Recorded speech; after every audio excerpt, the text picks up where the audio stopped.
बिस्मिल्लाहिर्रहमानिर्रहीम नहमदुहु व नुसल्ली अला रसूलिहिल करीम अम्मा बाद।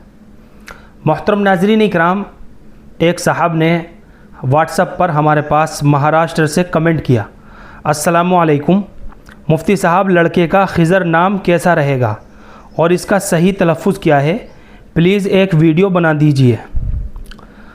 वालेकुमुस्सलाम व रहमतुल्लाहि व बरकातुहू। बच्चे का खिज़र नाम रखना बिल्कुल ठीक रहेगा, बिल्कुल दुरुस्त रहेगा। बच्चे का खिज़र नाम रखना ये जायज़ है, क्योंकि जुमहूर कौल के मुताबिक खिज़र जो हैं ये अल्लाह ताला के एक बरगुज़ीदा नबी का नाम है और खिज़र के माना आते हैं सरसब्ज़ व शादाब। लिहाजा बच्चे का खिज़र नाम रखना बिल्कुल जायज़ है। इसके अलावा फ़िरोज़ुल लुग़ात के अंदर इस नाम की काफ़ी डिटेल लिखी हुई है। चुनांचे खिज़र जो है ये अरबी ज़ुबान का लफ्ज़ है और मुज़क्कर सिफ़त है, यानी लड़के के लिए इस्तेमाल होता है। ये एक पैगंबर का भी नाम है जिनकी निस्बत बहुत ही ज़्यादा मशहूर है कि इन्होंने आब हयात पिया है और जुमहूर कौल के मुताबिक वो अभी ज़िंदा हैं।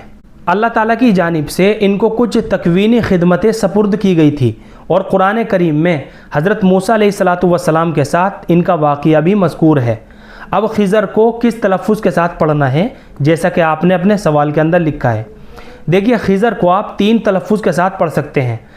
नंबर 1 खिज़र, खा के नीचे ज़ेर के साथ और ज़्वाद के ऊपर ज़बर के साथ और आखिर में रा साकिन है खिज़र। नंबर 2 खज़िर, खा के ऊपर ज़बर के साथ, ज़्वाद के नीचे ज़ेर के साथ और आखिर में रा साकिन है खज़िर।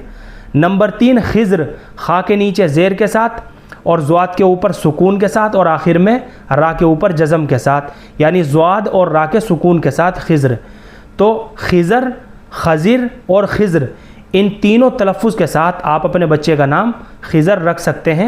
खिज़र करके भी रख सकते हैं, खज़िर करके भी रख सकते हैं और खिज़्र करके भी बच्चे का ये नाम रखा जा सकता है। और जैसा कि मैंने आपको शुरू में बता ही दिया है कि ये एक नबी का नाम है, अल्लाह ताला के बरगुज़ीदा पैगंबर का नाम है और नबियों के नाम पर बच्चे का नाम रखना ये जायज़ ही नहीं बल्कि बाइसे बरकत भी होगा और नेक फाली के तौर पर इंशाअल्लाह इस नाम के असरात बच्चे की ज़िंदगी के ऊपर भी पड़ेंगे। तो बिला डाउट और बिला तरद्दुद आप अपने बच्चे का खिज़र नाम रख सकते हैं। उम्मीद करता हूँ कि आपको अच्छी तरह समझ में आ गया होगा।